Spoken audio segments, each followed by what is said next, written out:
Most people have seen this before. If not, we're Defend, Publish, and Lead. One thing that's relevant for us today is that we can do individual help sessions with graduate students or workshops. So if you have a graduate student that's really struggling and you want to like have them set up 30 minutes with us, it's totally free, but we can also do a workshop for your program. So for example, we just worked with a university to have students get some help on writing those literature review chapters of dissertations, because that's something that students seem to think that's like the easy chapter to do, but there's so many nuances that sometimes it's not that easy.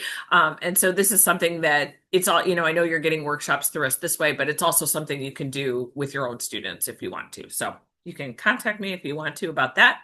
But where we're going, and I realize when I show things on Zoom, sometimes you'll see like a blacked out box on the screen. You're not missing any information. That's just so I can see your faces. I just learned some fun things about Zoom right now. All right, so today what we're going to look at are what I would argue are sort of five things that if you can get students to do them, they'll make a huge difference in the output that you're getting. Because some of the complaints where graduate programs will come to us, they will say, here's the issue with sort of research writing. Sometimes students do more of a reporting style where they comment on what everybody else says, but then they never get to their own original idea. That's a common thing, right? So establishing originality. Sometimes they'll make a claim, but there's no way that that is provable, or at least they haven't established it in a way that it's a provable claim that their research could carry out. So, for example, if a graduate student is, say, writing a scholarly article, and they have to have some kind of a main argument going on in there, that might be the thing where they're arguing something that either can't be argued because it's too broad, or it's something that there's no way anyone could prove. And both of those things will cause a manuscript to get rejected, right? Other areas, though, tend to be focused around sources. So many of you have probably seen information dumps where you see a whole bunch of sources dumped in, but they're not grouped together in any kind of like a thematic way that's workable. Or you might find that they're not connected to an argument. So this is something really common with dissertation writers. Like we'll see in dissertations that literature review chapter, and then when we get to the chapter coming after the literature review, there's little to no connection or understanding like why we just had that whole chapter on all those sources. So that's something that is problematic. And part of that is because existing literature isn't necessarily framed. So that's the spot where you're really figuring out like what's some background on this project? Why are we doing it? And that's true in a scholarly article, that's true in like a book chapter, really kind of setting the stage for what's happening. And then the one about the paragraphing formula, and I know I'm going out of order, but that's okay. I like to jump around a little bit. One of the most helpful things that I found with my own graduate students was this paragraphing formula that I came across maybe 15 years ago. And when I explained it to students, we were able then to figure out like, let's just look at these paragraphs. Do you have all three elements that are in the formula? There's only three elements, so students could easily check. We did a lot of color coding, which is what you'll see here. And this is also what those little videos explaining each of these five things will show you. And I like color coding writing with students because it isolates the thing you want them to look at. And as an academic reader, especially graduate students, they read a lot. All those words blur together. They're not going to see any difference in sentences like, oh, this sentence is doing this one thing. Or if they do, they won't really see a pattern happening. So we're going to look at some color coding together. But an overview, if we're thinking about how we're going to do it, we're going to talk through these five and sort of a quick glance at like what's the issue, what are things you need to do. Here's some things you might want to look at, but just know that all five of these are further supported. So that way you can work with your students to figure out like what's the thing that is the biggest problem here. Because one thing I would urge you not to do is to try to get all these things going at one time. I would really try to identify what is the biggest problem here, work on that one for a little bit, go to the next one. So, for example, these are the same five that I work with my graduate courses, no matter what the topic is. This particular semester, I'm teaching a graduate seminar in classical rhetoric. So it starts with like Homer, it goes all the way to the Renaissance. It's a big survey theoretical course. I still worry about these five things. And the way that I do it is I work, if the semester's 15 weeks, I spend 3 weeks on each one. So I make sure that, like, even in our tinier things, like in discussion boards and things like that, I do as much as I can to try to hit home some of these concepts. So that way, when they get to, for example, our seminar paper at the end of the semester, I can use some of this language with them again. So that's just something to think about, but that's also in the resource that I'm going to give you. I'll give you a ton of teaching ideas like how to do some of this, because one time will not be enough with graduate students. It's a new way to think about writing because they are very used to being pushed to try to create something amazing and original that's going to be like, their signature work. And what they're going to find out is that a lot of academic writing is very formulaic. And many of us who have published over and over again, we kind of know, yeah, these are some things that work. So that's your big, big, broad overview to get us in today. And so we're going to talk about supporting source material first. And these are in a particular order on purpose. So one of the first ways you can get with students, let me make this a little bit smaller. There we go. What happens with source material? We've all seen it. Students will drop in citations and just information dump, and it will show up a couple different ways. Sometimes it'll show up like parentheticals of like a whole bunch of sources, like just a big long parenthetical string. Sometimes there'll be, multiple quotes from people, but the people are not connected. Sometimes it's a paraphrase. And what happens is they tend to do things where they're trying to get as much coverage as possible. They don't want to leave anybody out. So graduate students who might be watching this, that might be you, where you're like, oh, I'm really worried I'm going to leave out that person. Much better to go narrow on the sources that you need and get the ones you actually really need. But how to teach this if you're somebody supporting those graduate students, the easiest way that I have found to ask students, like if I look at something and I see they have 20 citations going on in one paragraph, I sometimes will go citation by citation and say, why is this here? And then I'll have them tell me, like, that in it, not in an angry way, just, why is this here? Like, you have five things in the citation string. You have, Adams, Thomas, Rogers, Rodriguez, and Smith. Like, you have these 5 things. Do you need all 5? Which 3 are the most important? Like, those kinds of conversations can sometimes get them to explain it. But also you can have them actually explain why it's in their writing. So one of the places where I will do this is in our discussion board posts, because I will have them engage with some of the material for the week. So if they're going to pull in a quote from Aristotle or they're going to take one from Cicero, I will make them add a sentence after that interpreting what is happening there. Like, what does this quote mean? What does it mean for my overall argument? What does it actually mean? In other words, what's Cicero saying here? And you don't have to do it after every single source citation. That would get very tedious, right? If we had to read that, like, this is why I'm citing this person, especially for those of us used to skimming through scholarly literature.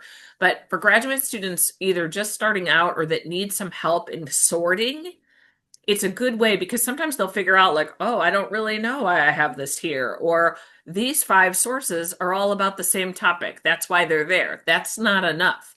Is one clarifying something? Is one explaining something? Is one like advancing the argument in a new direction? Like, those are the kind of the questions to ask. And so sometimes I'll say, can you organize your sources by theme?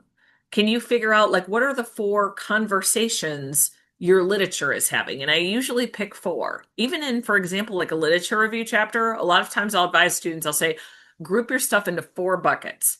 Like, do you want one that talks about advances in the field, and then you want this other one to talk about the historical problems with this one approach? Like, you decide what the categories are, but you only get 4. And one of the things that's really helpful with that is they will figure out pretty quickly that maybe their categories are wrong, like the themes that organize things are wrong, or they'll discover, like, wow, I'm overloaded. I have 25 citations for this one theme and 2 for this other one. So, this is another exercise I will sometimes do in class. I'll say, hey, it'll maybe a couple weeks before rough drafts due, I'll say, all right, everybody, we're going to go ahead and make 4 themes and just list out our sources under each one and explain why it's there and how it connects to the theme. And of course, they groan. We have live classes. They're 3-hour seminars. They hate it. I sometimes will bribe them with pizza, like when we do this. But one of the things that it shows very quickly is what's in, what's out, what's too much. And then the last thing I'll do is I'll have them see, do you have duplication? Do you have two sources that are really doing the same thing for you? Like one person that's providing a definition, another person that's providing for the same kind of definition, just a different way. I'll say just pick one because all of that goes to the organization and the support with source material. But alongside that, one of the things that has to happen is when you're tying sources together, if you've got multiple citations, explain that relationship. And it could be like a brief explanation, like scholars have recently argued, and then drop in who the scholars are. That's all you got to do to make sure that you say, hey, all these people kind of agree on this one issue. But the other thing that I will do with students, and this is something that comes much later, and this is the part about voice, because they will sometimes laugh when we do this, but if they have a scholarly essay, let's say they have to turn in a seminar paper of 25 pages to me, I will have them get in there and anything that's a citation or a source, I have them highlighted in yellow so they can do it electronically. They can use a good old yellow highlighter or whatever else.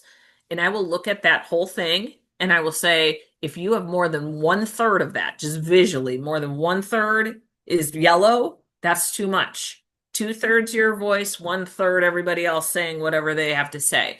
That's not a hard and fast rule. That's just something I do with my students. But what it does is it makes them add more stuff about how the literature connects to their argument.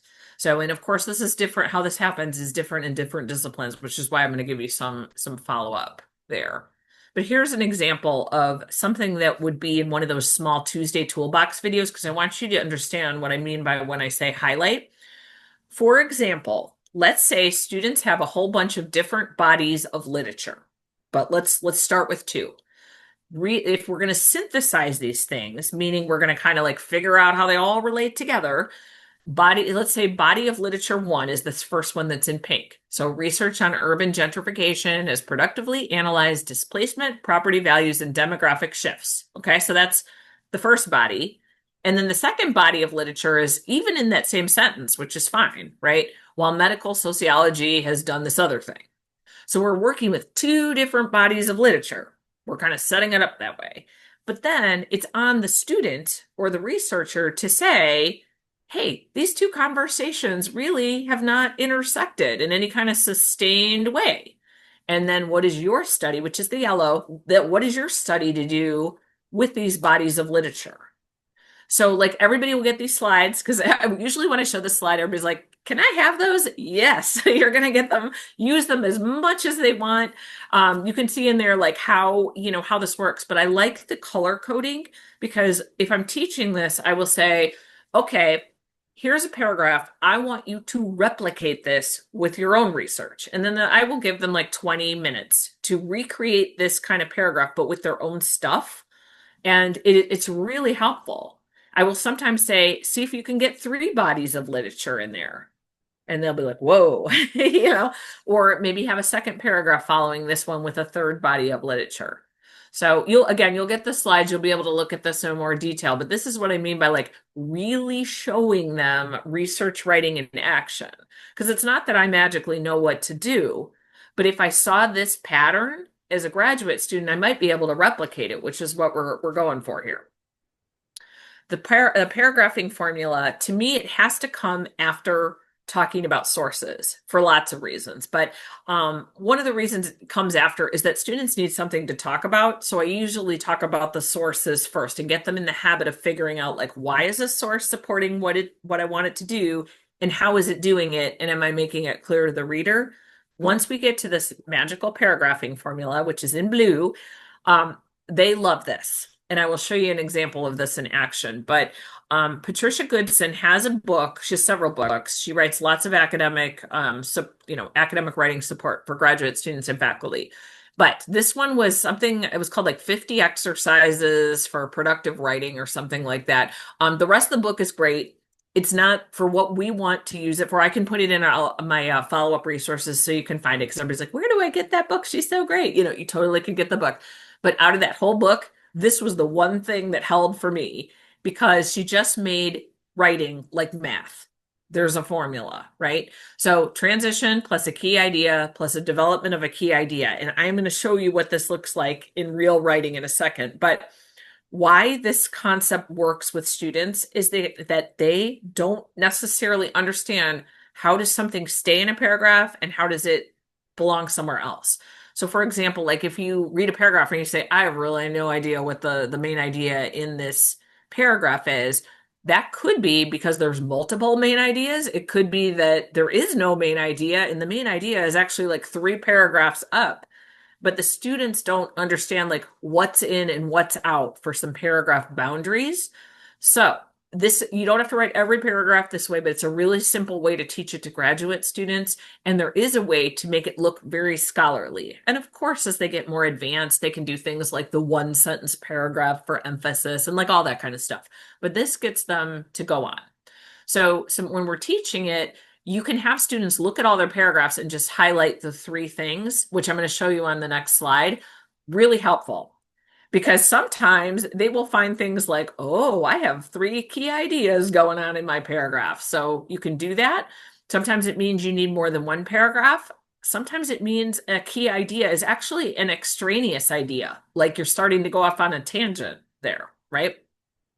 You can also use it as a way to build paragraphs, which you'll see on the next slide, and also for checking coherence. So like one of the things I do with this one is I have every student give me their worst paragraph before our seminar. I'll just say, pull the worst one you've got out of your writing that you're just like, I have no idea what is happening right now. And what I'll have them do is not just give me the worst one, but give me the paragraph in front of it and the one after it, because sometimes we know those boundaries can be really fluid.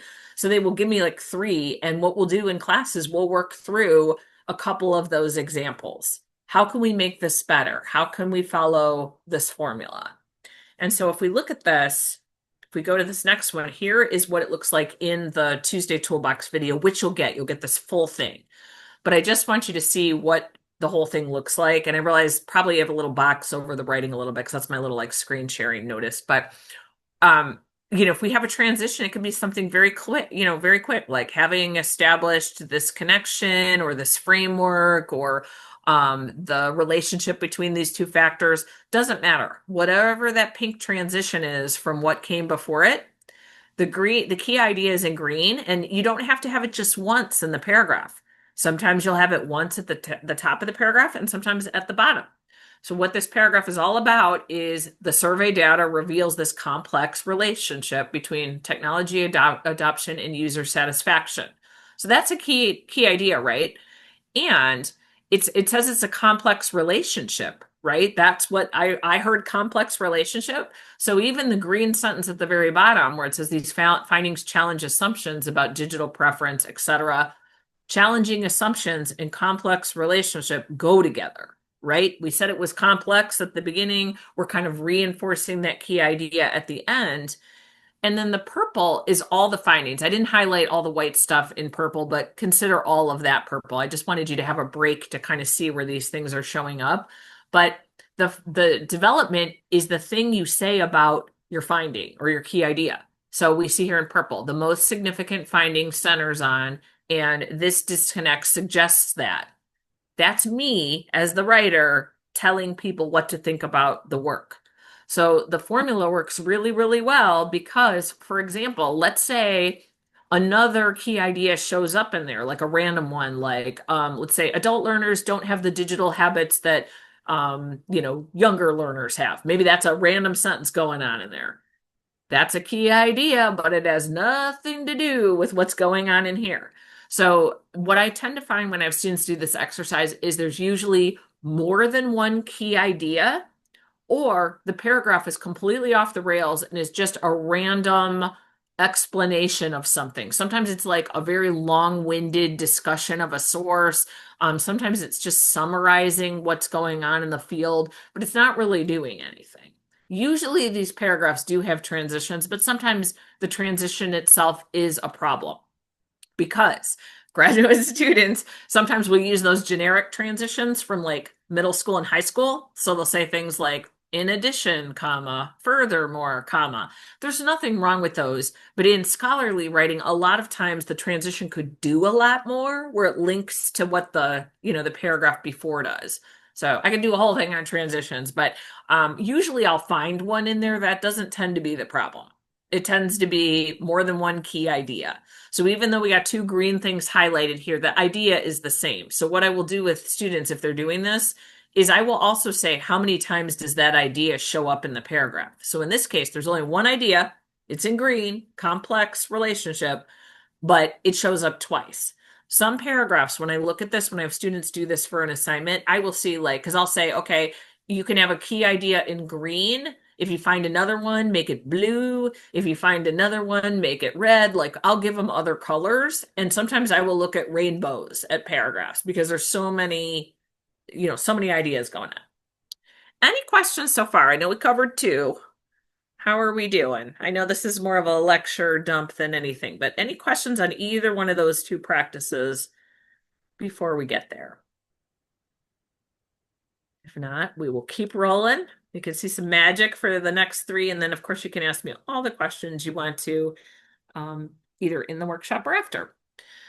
Okay, background sections. This is the one that I don't know. Like I like a good background section. Like I expect a lot out of it. And sometimes my students are like, I already did like the recap and how is a background different from a literature review and all this kind of stuff. So here's what I try to distill for them is that for me, background a lot of times will show up in, say, an introductory chapter or an introductory section if we're talking about a scholarly article, but it's not necessarily the same thing as a literature review. And here's why. A background, if we think about what it's supposed to be doing, is it's supposed to say, how did we get to this point that I am now bringing you this glorious piece of new scholarship? Like it's really setting up, like, what is the impetus for me to be bringing this to you? Why are we studying that? The literature review can still do some of that, but a lot of times a lit review is doing other things. Like it's showing like, oh, well, there's been previous ways to study this issue. That's not necessarily on how we got to the current point. So there's a lot of things that could be happening in a background, but the other way to think about it that I will tell students is a lot of times the background is just more abbreviated. It's not going to go on for, 8 pages before you get to the main point in, say, a scholarly article of 25. And so when we try to think about the difference between them, we try to think about narrative with the background sections. So here's the big difference that I will tell students between lit review and background. Background to me is telling some kind of a narrative story to how we got to the point where we are right now. But a literature review, remember we talked about those categories or those themes?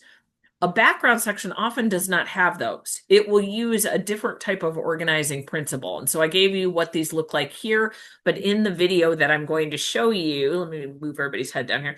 In the video that I will send in our resources about this, you'll get to see all 5 of these in action. Because you could do, for example, if we think about like writing a background section in an introduction, you could start with something that's really broad to getting down to something more narrow, right? Synthesis is something that could be happening along with a lit review. So this is probably the closest one to like a literature review. It's just smaller. You might just have a paragraph doing that. You might have some kind of, hopefully you'll have some kind of a logical flow where every paragraph is building towards something. But part of that is being purpose driven because in a background, here's the other probably key difference is that in the background, you are only giving the reader what they need to understand to know about your contribution. They don't need a ton of background yet. That's in another section. And partially the reason why this is a benefit to you is that I hate to say it, but a lot of people reading scholarly articles don't read the lit review unless they have to go back to go and get something. So I do research on faculty writing. I'm reading the lit reviews because faculty writing studies is really kind of a newer discipline. But for example, in classical rhetoric, when I read articles about how to teach, Aristotle or whatever, I never look at the lit review. But I do look at the background because the background is the part that like sets up what that person is doing in their scholarly article. So you could think about it that way. And it says here, like balanced coverage, you don't really want more than a quarter of the total manuscript. Even a quarter is a lot, but I have to say, a quarter of a manuscript, there are some disciplines that have these big background sections that are developed. In fact, they even have them as an actual section of the article manuscript. So depending on your journal, some of them will have a background section. And if you look at model articles for your journal, and the same ones you might be using with students, you'll see, wow, this background's going on for like 5 pages. It might be, and it might be because the background and the lit review are smushed together.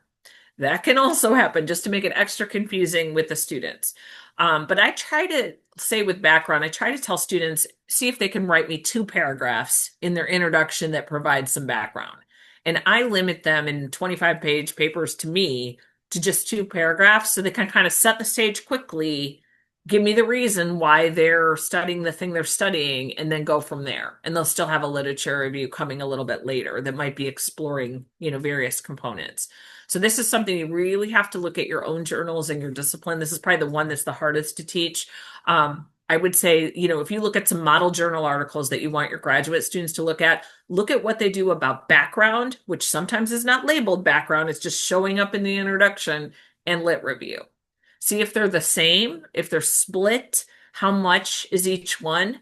Background sometimes could be a paragraph. It could be the very opening paragraph and then boom, you're in the article. So that's something that you'll have to kind of look at to decide.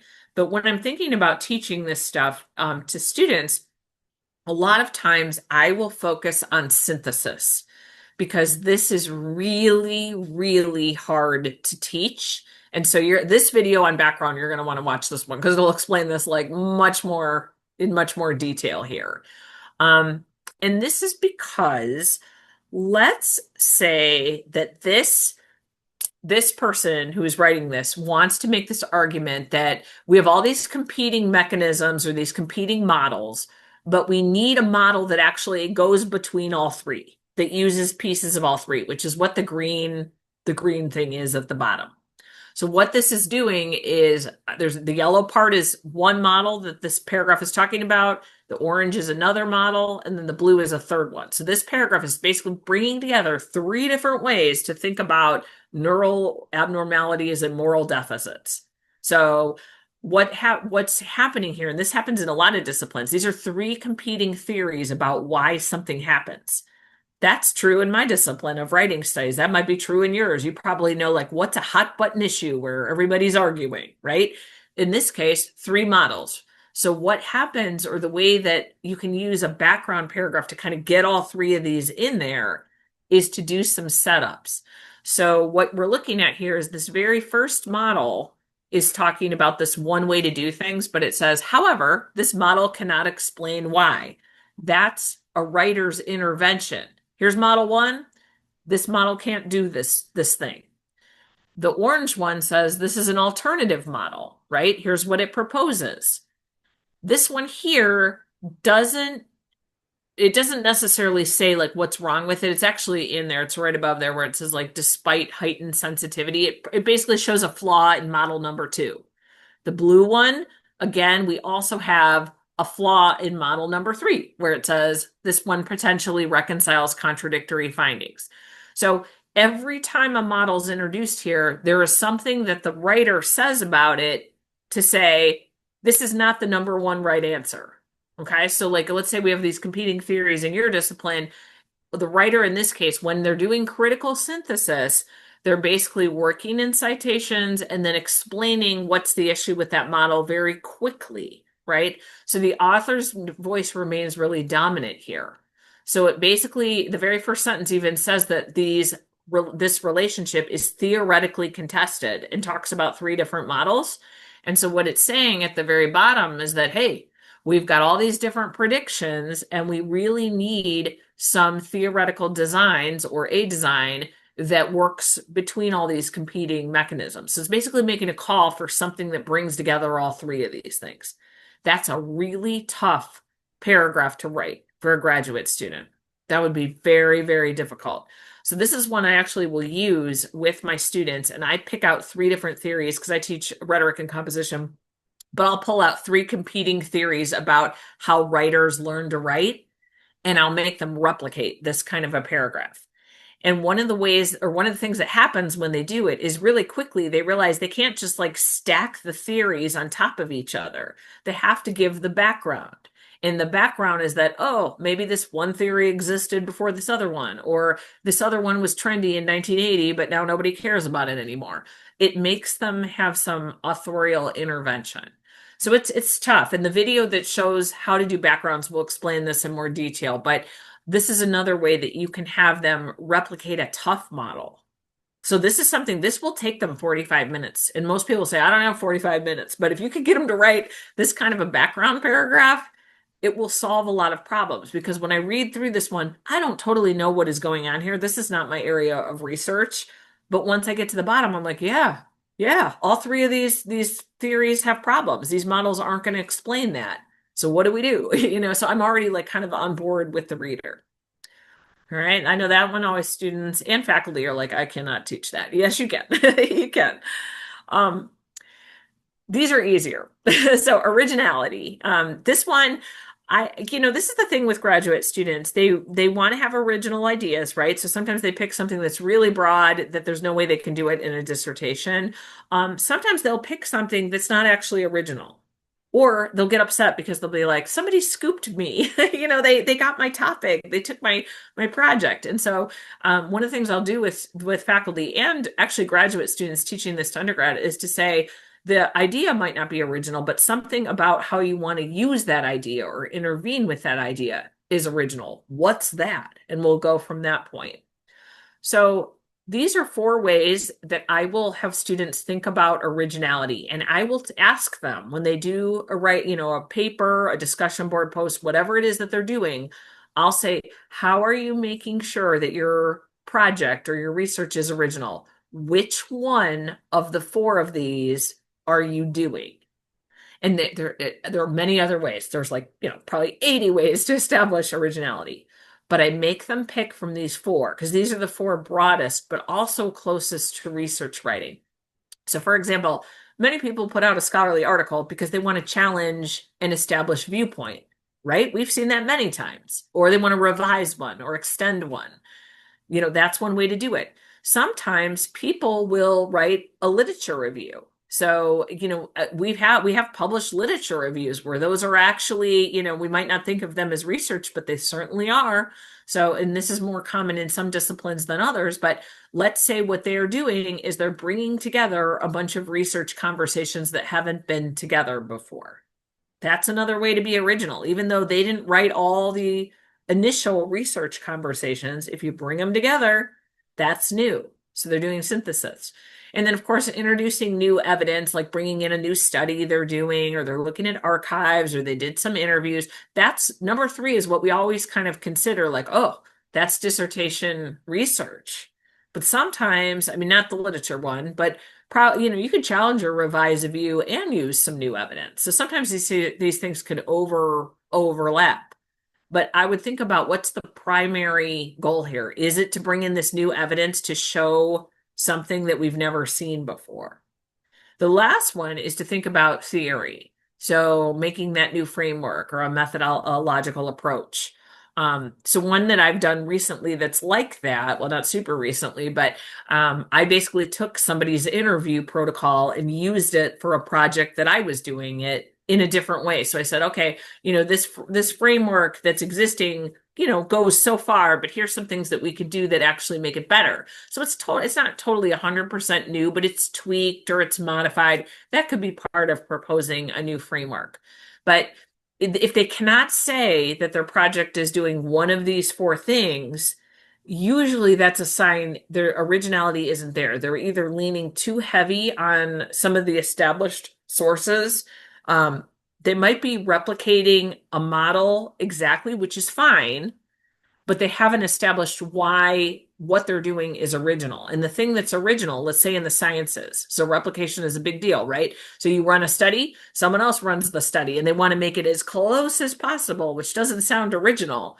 But the fact that those results are replicated, sort of replicated, not replicated, that's the original contribution. So usually when I'll say, which bucket does your project most closely fall into, they can say usually with some confidence.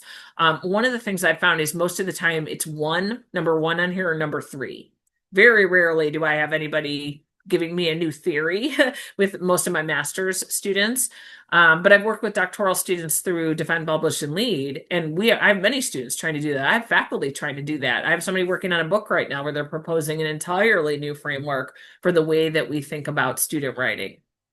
So having them kind of think through which bucket it falls in, that could help. And there's other ways that they could do it. So notice that little blue bar talks about some different things. Let's say, remember when COVID happened? I think all of us do. That added a current moment onto some scholarship. So whatever we were thinking about before, now it's different because it's COVID. That's something that could be there. Or it could be that, oh, we're now working in a new time period, or we didn't go far enough. We didn't go deep enough with this one issue. We have to go farther back. There's so many other ways to do it. And sometimes if I can't get something out of students for these four, I will look at those other ones that are on the blue bar, but usually it's one of these four that they're trying to pull off. And so if we think about like how to teach this, this is one where we're proposing a new framework. And so what I will do with students when I teach, if you want to talk about a new framework, I'll say, well, what's the problem? Let's just back up for a second here. What's the problem that we're trying to solve? So for example, if you're proposing a new framework, that means other frameworks are out there. What's wrong with them? So if we look at this writing, it says existing models of decision making under uncertainty rely on either expected utility theory, which assumes rational calculation, or dual process models, which distinguish deliberative from intuitive thinking. So that's the existing models. That's the thing here. The blue is highlighting, all right, well, what's the problem? What's wrong with those? It says here, neither framework adequately accounts for decisions made in conditions of radical uncertainty. And then they define what radical uncertainty is. That's a very clear message saying, hey, these models are out here. Here's the problem with them. And then the red part there, the pink part, where it says, why is it new? What's the new? I should have said, why is your scholarship new? I shouldn't say it, but here, I propose a narrative coherence model in which decision makers construct plausible stories, blah, blah, blah. So we know this is something new. I'm saying, hey, these old models don't work. Here's why they don't work. This is the thing I'm proposing. And then how am I applying a framework? So for example, if I'm going to have a student proposing a new framework, I'm going to want to know, how is somebody using that in action? Or how am I defining what this framework is? And so this one basically says it's integrating insights from narrative psychology with decision science. So that's something new. It's making a new framework out of these two other things. And so, showing this kind of a model, again, I like to put these up and then have students try to replicate what this writing is. I'll say, all right, you're proposing this new thing. What's wrong with the old thing? Or what's wrong with two of the old things? And try to replicate this paragraph. So sometimes this can help. And again, I like the color coding because students can quickly see, like, did I actually say what I was doing? A really common one with this new framework is that sometimes students won't say what they're proposing. They'll get rid of the pink sentence. That's really, really common, actually. So they'll say, here's the problem. And then they'll say, this framework integrates insights, meaning like the framework they're making, but they never said what they were proposing. They missed the leg between the two things. And this is one of the reasons why sometimes when faculty read graduate student writing, we're like, I'm not totally sure what just happened there. Or we'll say, can you explain the connection between this sentence and this other sentence? That's a connection it's missing a lot. It's surprisingly common. All right. Last one. So I know it's a lot. It's like being in class. Make an provable claim. Okay, so this one is tough, and provable claims is just sort of shorthand to say, do you have an argument? Do you actually have an argument going on in your writing? And so sometimes students will make really great arguments, but they're not giving support to that argument, or they provide they provide the argument and a whole bunch of evidence, but they don't make that connection. Like, all right, well, how does this evidence actually prove the thing that we wanted to prove? And so that's when that connection between the claim and the proof is really sort of like implicit. In some disciplines, you can get away with that a little bit more than others. But most of the time, if a manuscript is rejected, say from a scholarly journal, That's the thing.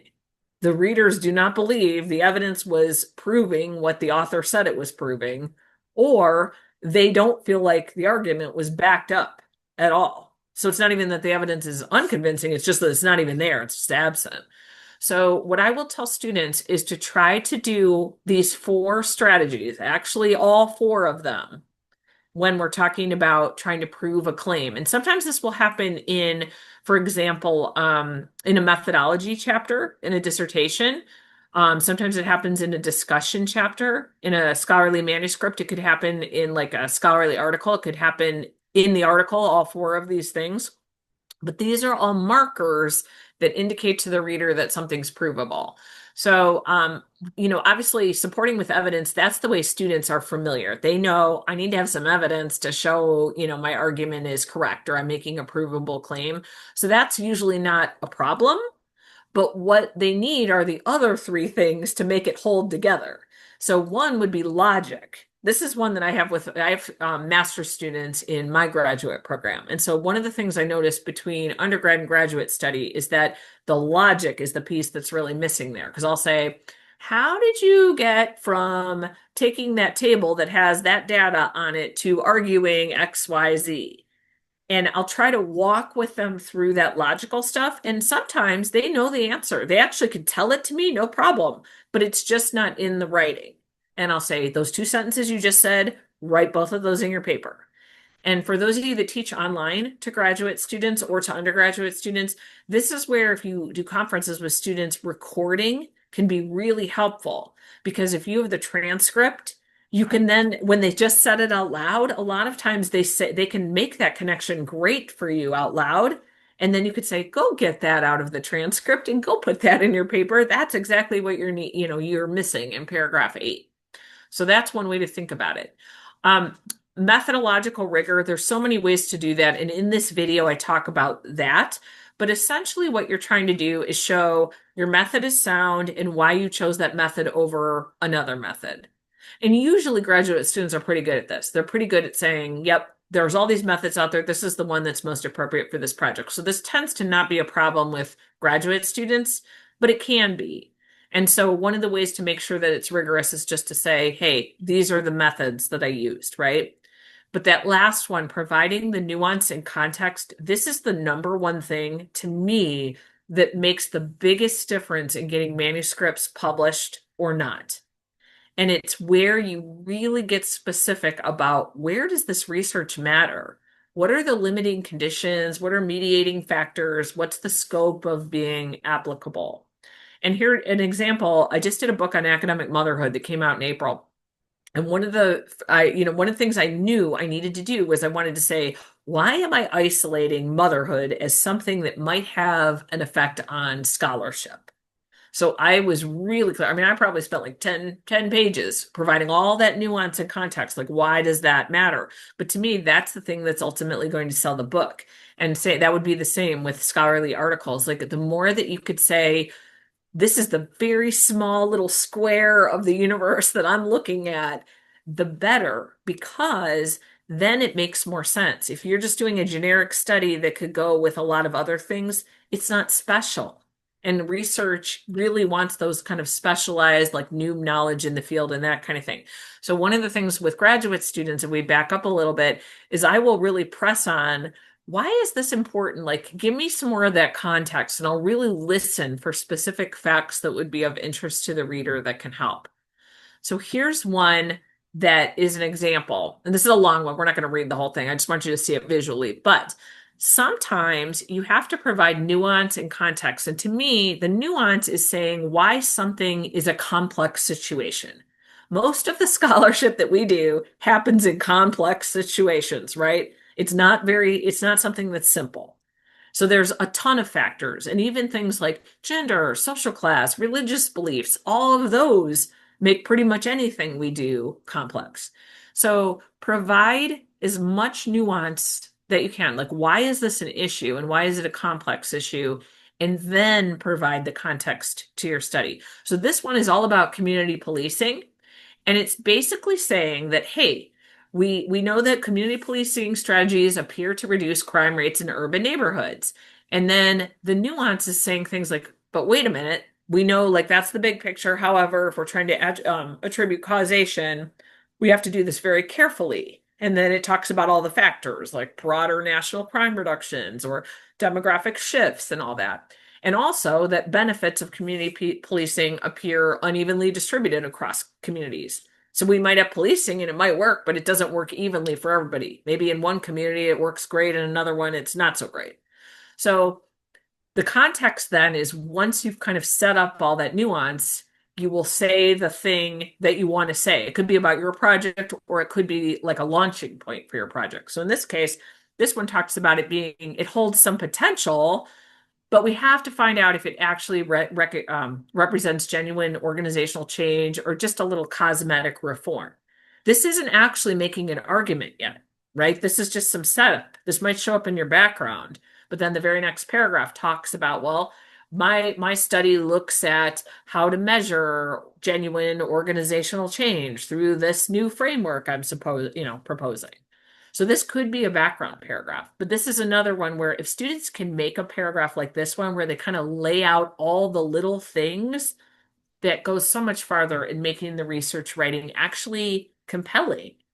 Because here, this makes sense to me. Because I'd be like, yeah, I'm all about community policing. That's great. And then when I read that stuff, I'm like, oh, well, I could see where that could be true. You're already getting the reader to kind of question what's happening.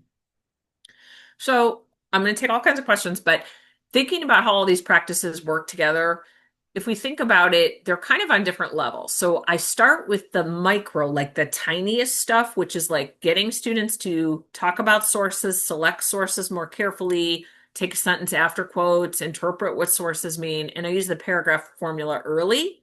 So that way, the other nice thing about that is then you could have students write about sources just in little paragraphs, just working on the paragraph. Because one of the things we know about graduate student writing is one of the reasons graduate writers struggle so much is because just the sheer scope of it.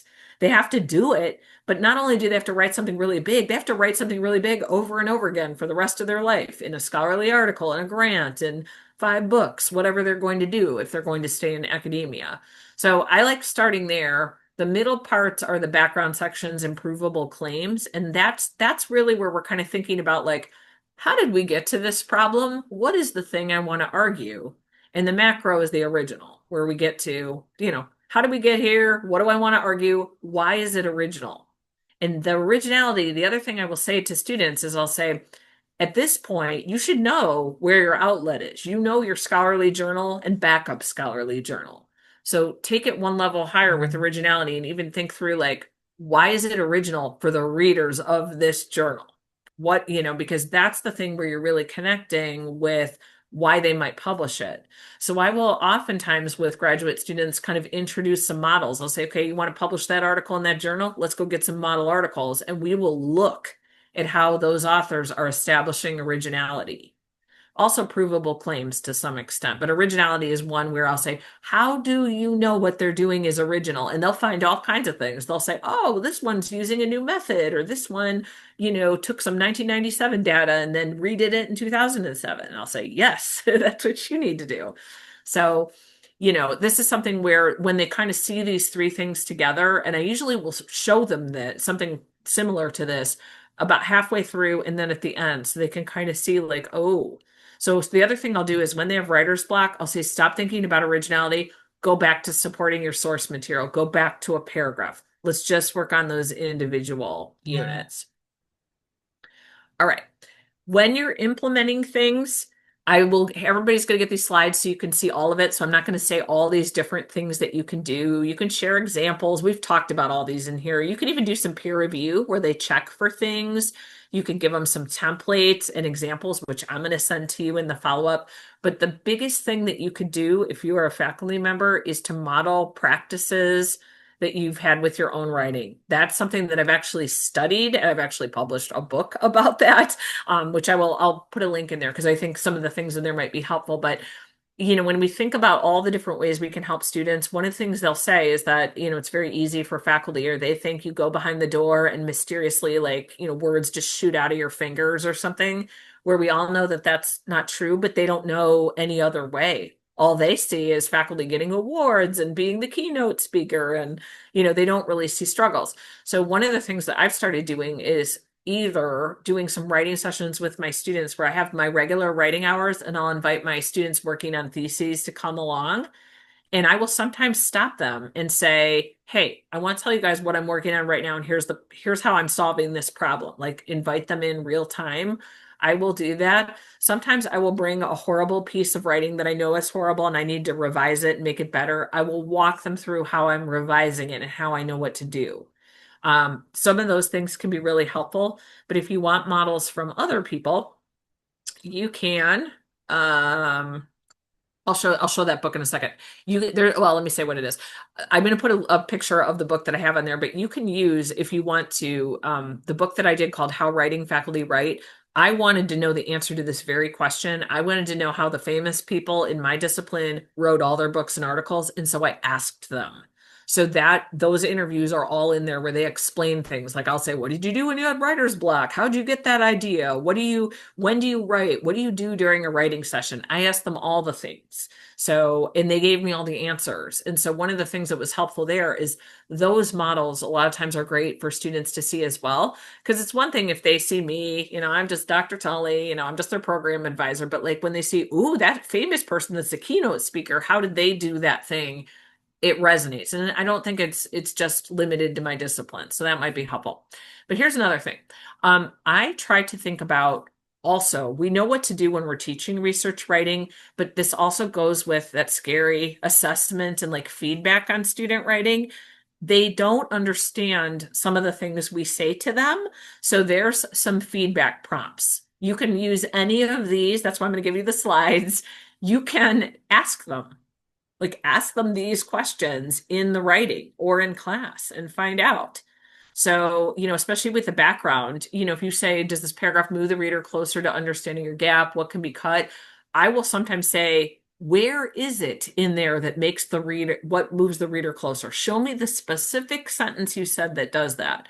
So you can ask them some of these questions, but the whole follow-up resource will have all that in there for you.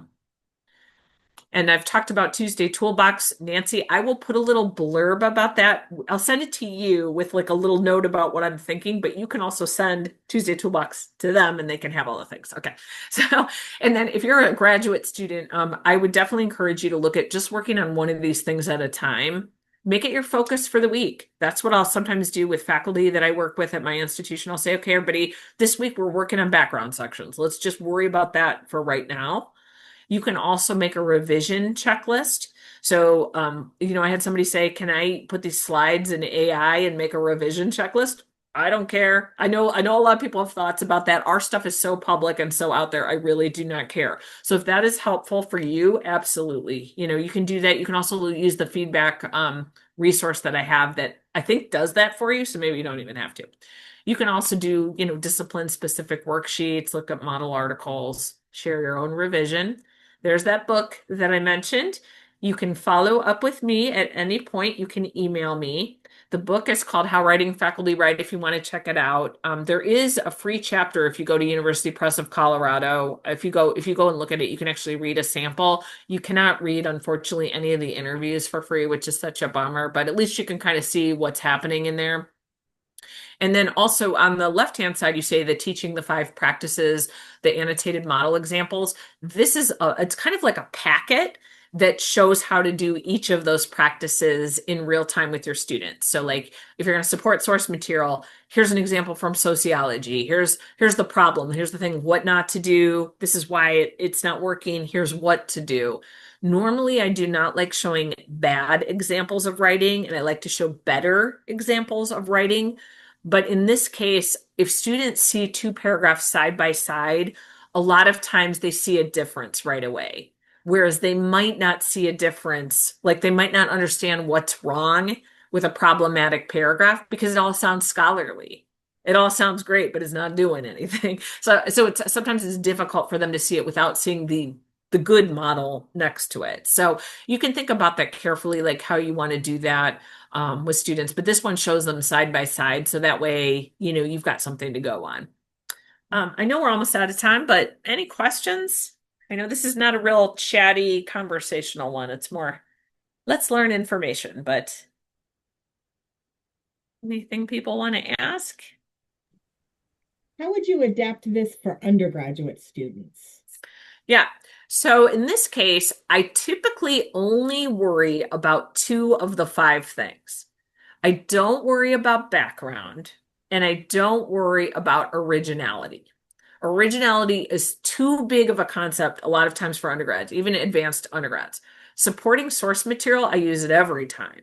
And in that case, like it really works well where they can even set up paragraphs where they make an observation, they support it with a source, they interpret the source, then they evaluate what does this whole paragraph mean for my argument? Like we've got lots of four-step kind of undergrad ways to do that. And let me write a little note about that. I will put something in about that too, the way that we do that with undergrads.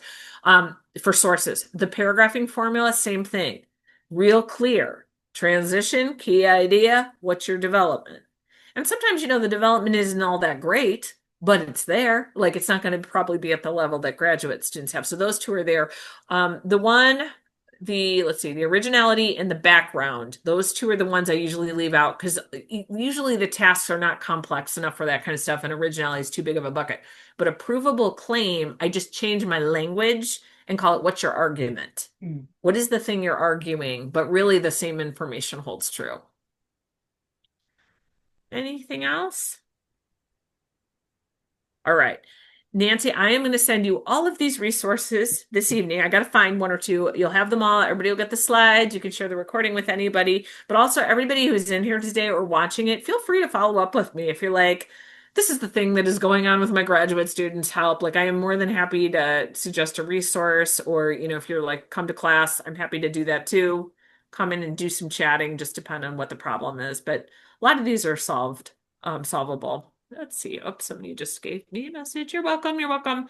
Um, oh, somebody just sent me a private message, but this might be relevant for everybody. Like they asked if they could actually work with me to work on teaching. Like if they want to set up like a free consultation, can they talk to me about like redesigning how they're doing something? Absolutely. Yeah, feel free. All right, everybody. Thank you. Thanks. Thank you, Bye. everyone. Bye, everyone.